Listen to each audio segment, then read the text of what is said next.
तो hi hello नमस्कार, क्या हाल चाल, राम राम। तो स्वागत है तुम सभी का तुम्हारे प्यारे से प्लेटफॉर्म क्यूरियस फॉर यू पर विद योर क्यूरियस भैया। तो आज के इस वीडियो में हम लोग कवर करने वाले हैं क्लास 10th के चैप्टर 4 एक्सरसाइज 4.3 के क्वेश्चन नंबर 1 को।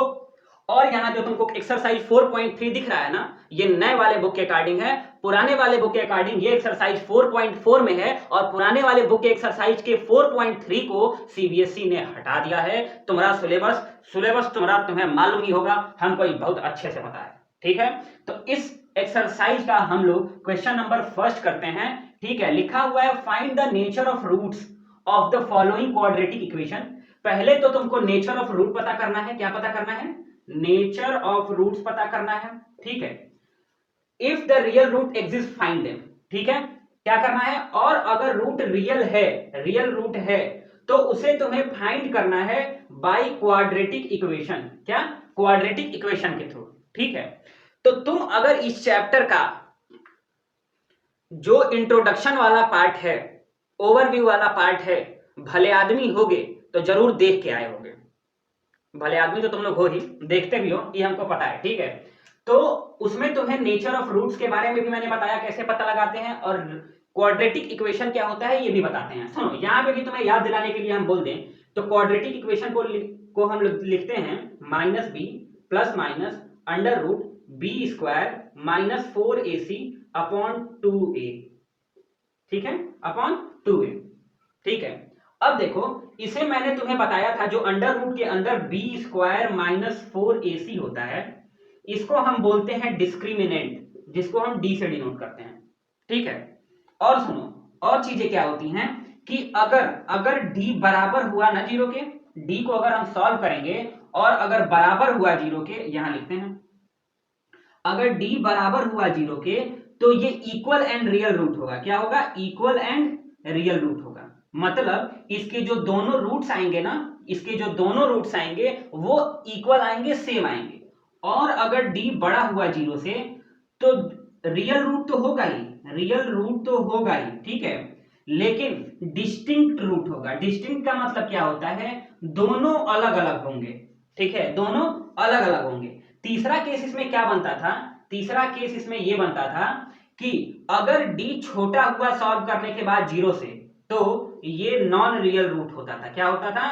नॉन रियल रूट, मतलब इसके कोई रूट नहीं होते थे, ठीक है, ठीक है, ठीक है, एकदम अच्छा है, ठीक है। अब इसको हम मिटाते हैं और एक एक करके सॉल्व करते हुए चलते हैं, क्योंकि तुमको सब कुछ पता लग गया, ठीक है, और तुमने इंट्रोडक्शन देखा था तो तुम्हारे दिमाग में दोबारा सब कुछ आ गया, ठीक है। तो जरा ध्यान से देखना, हम लोग पहले वाले को करना शुरू करते हैं, ठीक है। पहले वाले पार्ट को करना शुरू करते हैं, पहले मिटा लें, इन दोनों को भी मिटाएं। पहला करेंगे, फिर दूसरा करेंगे, फिर तीसरा चेक करेंगे, ठीक है। तो सबसे पहले तो हमें यह देखना है कि ये रियल रूट है कि नहीं। तो डिस्क्रिमिनेंट इक्वल्स टू होता है बी स्क्वायर माइनस 4ac। अब इसे सॉल्व करते हैं। b के जगह देखो ये लिखा हुआ है -3, ठीक है, तो यहां हम लोग लिख देंगे -3 का स्क्वायर माइनस 4 इंटू a की वैल्यू है देखो 2, तो यहां लिख दिया हमने 2, और c की वैल्यू है 5, तो यहां लिख दिया इंटू 5। जरा ध्यान से देखना, ये हो जाएगा -3 का स्क्वायर 9 माइनस, और 4 टू जा 8 और 8 5 जा 40, ठीक है। और जब 9 में से तुम 40 को, जब 9 में से 40 को सब्ट्रैक्ट करते हो तो आ जाता है -31।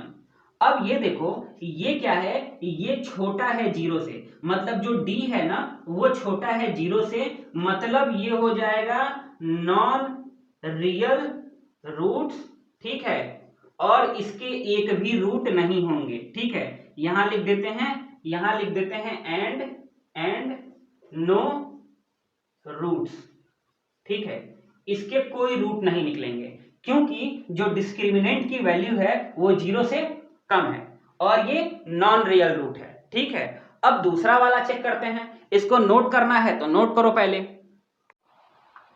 तो ये है तुम्हारा सेकंड वाला, ठीक है, सेकंड वाला इक्वेशन दे दिया गया है। अब फिर इसे तुम सबसे पहले चेक कर लो कि डी की वैल्यू क्या आ रही है, जीरो आ रही है, जीरो से ज्यादा आ रही है, जीरो से कम आ रही है, ठीक है। तो जरा ध्यान से देखना, D equals to B square minus 4ac, ठीक है, मतलब डी की वैल्यू जो आ रही है, बी की वैल्यू क्या है? बी की वैल्यू देखो -4√3 है, तो हम यहां लिखेंगे -4 √3 का स्क्वायर -4 इंटू ए की वैल्यू है 3 तो यहां लिख देंगे 3 और सी की वैल्यू है तुम्हारी 4 तो इंटू सी। ठीक है, अब जरा ध्यान से देखना, जब इसका तुम स्क्वायर करोगे ना तो ये हो जाएगा 16 इंटू 3 और ये हो जाएगा 48, 4 3 जा 12, 12 4 जा 48। ठीक है, ये हो जाएगा 48 माइनस 48, ये हो गया 0। मतलब जो d की वैल्यू आ रही है, जो d की वैल्यू आ रही है वो आ रही है 0। मतलब ये क्या हो जाएगा, ये क्या हो जाएगा, रियल रूट हो जाएगा और इक्वल रूट आ जाएगा। मतलब जो दोनों रूट्स होंगे वो दोनों सेम होंगे। अब देखो हम क्वाड्रेटिक इक्वेशन के थ्रू इसके रूट्स को निकालने की कोशिश करते हैं। तो ये हो गया तुम्हारा -b plus minus √b² -4ac upon 2a, यही है क्वाड्रेटिक इक्वेशन। ठीक है, -b की वैल्यू, तो ये पहले हमने माइनस रखा और b की वैल्यू है -4√3 तो ये हमने लिखा -4√3। ठीक है, प्लस माइनस √b² की वैल्यू है -4√3 का स्क्वायर -4 इंटू a की वैल्यू है तुम्हारी 3 और c की वैल्यू है 4, मतलब 3 इंटू 4। ठीक है, 3 इंटू 4 अपॉन 2a, a की वैल्यू क्या है 3 है। जरा ध्यान से देखना, जब ये हो जाएगा तो ये माइनस माइनस प्लस हो जाएगा, तो ये तो हो गया 4√3। ठीक है, ये हो गया प्लस माइनस, और तुम्हें पता है कि इसका स्क्वायर करने पे आता है 48। देखो हमने अभी यहाँ इसका स्क्वायर किया तो 48 माइनस 4 3 जा 12, 12 4 जा 48, 48 माइनस 48 अपॉन 2 इंटू ए का वैल्यू हो गया 6, ये आ गया तुम्हारा 4√3 प्लस माइनस 0 अपॉन 6। मतलब जो इसका एक रूट आया वो आया 4√3 प्लस माइनस 0 करेंगे तो कोई मतलब नहीं है, तो ये अपॉन 6, ये हो गया 2 2 जा 4, ये हो गया 2 3 जा 6, ये आ गया तुम्हारा 2√3 अपॉन 3, ये आ गया तुम्हारा एक रूट। ठीक है, और तुम्हें बताया अभी मैंने कि ये इक्वल रूट है, ये इक्वल रूट है। जो तुम्हारा 2√3 आया है, 2√3 अपॉन 3 आया है, तो एक रूट तो ये हो गया, तो दूसरा भी रूट यही होगा क्योंकि ये इक्वल रूट है, इक्वल रूट है। अब तुम जरा मुझे ये बताना, अब तुम मुझे जरा ये बताना कि ये आंसर तो हो गया। ठीक है, इसको कुछ और लिख सकते हैं 2√3 को, तुम 2√3 को कुछ और भी लिख सकते हो। कैसे, यहां मैं बता रहा हूं छोटे में, जरा ध्यान से देखना। ठीक है, जरा ध्यान से देखना, ये लिखा है ना 2√3 अपॉन 3। ठीक है, तो तुम इसको लिख सकते हो ना 2√3 अपॉन 3 इंटू 3, √3 इंटू √3, एक √3 से एक √3 कट गया, मतलब आया तुम्हारा 2 अपॉन √3।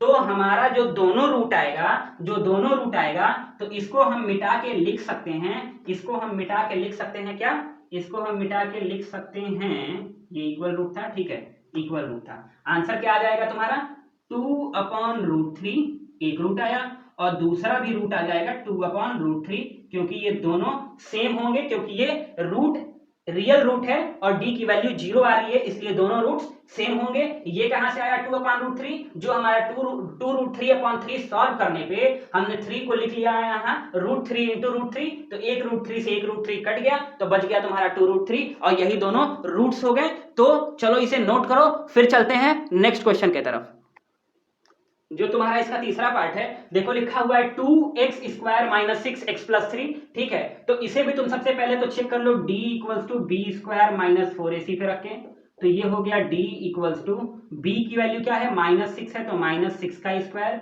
माइनस 4 इंटू a की वैल्यू है 2 और c की वैल्यू है 3।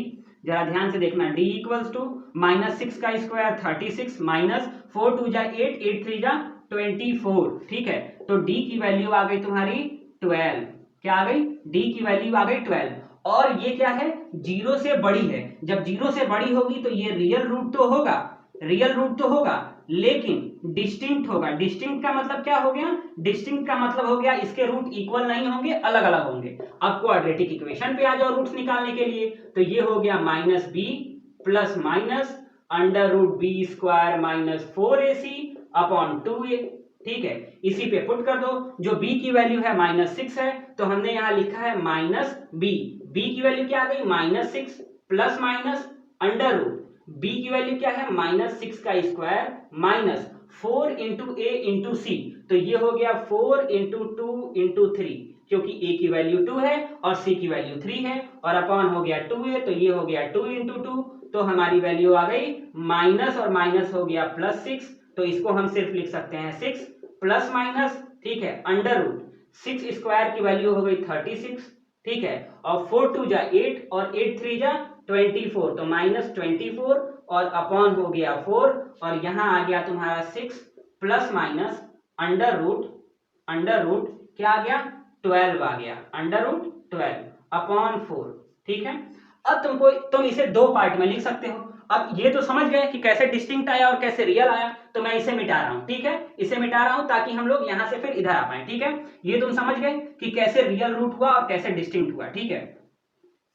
ये तुम्हारा क्वेश्चन था, तुम यहां आ जाओ। पहला रूट हो गया तुम्हारा 6 प्लस रूट 12 अपॉन 4 एंड जो दूसरा हो गया तुम्हारा वो हो गया 6 माइनस रूट 12 अपॉन 4। कोई दिक्कत नहीं। अब तुम जरा ध्यान से देखना, यहां तुम 12 को और क्या लिख सकते हो, तो 12 का फैक्टराइजेशन करके देख लो।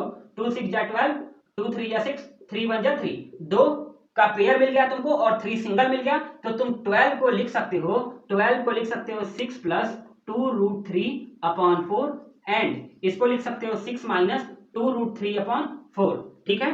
अब इन दोनों से कॉमन निकल आएगा तुम्हारा 2, तो ये हो गया 3 प्लस रूट 3 अपॉन 4 और ये हो गया तुम्हारा 2 कॉमन निकला यहां से, तो ये हो गया 3 माइनस रूट 3 अपॉन 4, ठीक है।